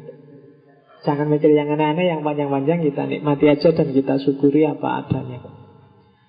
Oke, dari saya sekian. Insya Allah kita ketemu lagi Rabu malam depan. Wallahul muwaffiq wal afu minkum. Wassalamualaikum warahmatullahi wabarakatuh.